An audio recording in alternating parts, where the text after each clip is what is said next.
All right, so we're watching something about, I don't know, some like tiny home, little motorhome, VW bus trip. It's kind of intriguing. It makes me think about how much more space I have than them and how horribly I'm using it all. Anyways, I want to show you guys, this is what I cook in because I like the outdoors, and if I'm going to buy some cooking utensils, it's going to be from an outdoor store. At least until I have a family or some shit. So, a couple weird thoughts. I'm still eating rice. I'm trying to only do like one serving a day. And again, I know that's more than what I should do long term, but for me to truly identify how it affects me, I think that's the best way to do it. And today I'm overdoing myself. I'm eating too much rice. And I'm not ashamed of myself, but I wanted to show you guys that nobody's perfect. So I had already put some of this in a bowl just now, and I started eating it, and I started just picking away at an avocado as I did it, and I got to here. I finished my rice, and I have this left. So thinking about it, the right thing to do would probably be to put that in the fridge and allow the rice that I portioned myself earlier decide when I'm done eating. But instead, I looked at my avocado and I let that, I was like, oh, you know what? I could keep going. You want to know why? Because this isn't finished.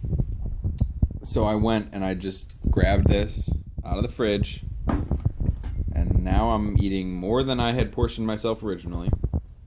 And I'm forgetting one crucial thing, is that I need to start paying more attention to,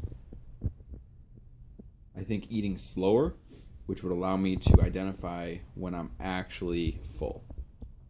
Because right now I'm dependent on, either when this is done or when this is done is when I'll stop eating.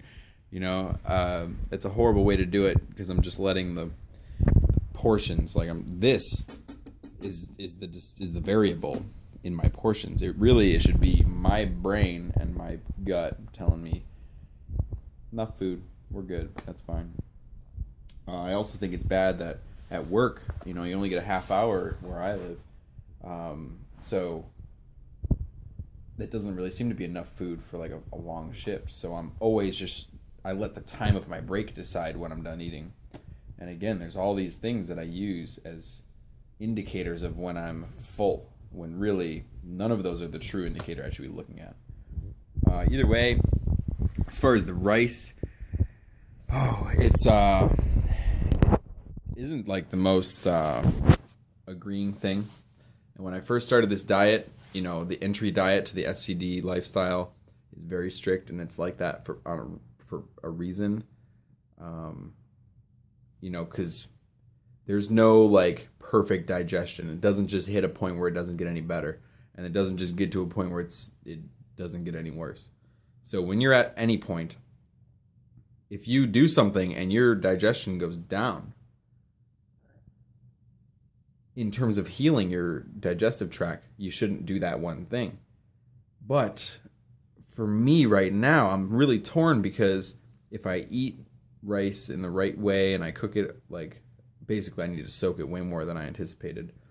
The more the merrier. And then I still put in more water than people think, and you just cook it till the water's gone basically. And it seems to be like extra mushy. That seems to agree with me a little better than if I were to just cook it normally, maybe a little firmer. And where was I going with this? Oh, the energy that it gives me is so unique and something that I feel good on. So now I'm forced to weigh the pros and cons of where's my priority? Is my priority healing my gut, or is my priority, having a convenience of long-lasting energy? Man, right? Let me know what you think I should decide. Because really, right now, I'm just going to eat the rest of the rice that I have here and then maybe move on to potatoes. Maybe keep rice in my diet. Maybe go back to mostly raw because that's when my digestion has seemed to be the best. And when I say the best, I still mean bad. My gut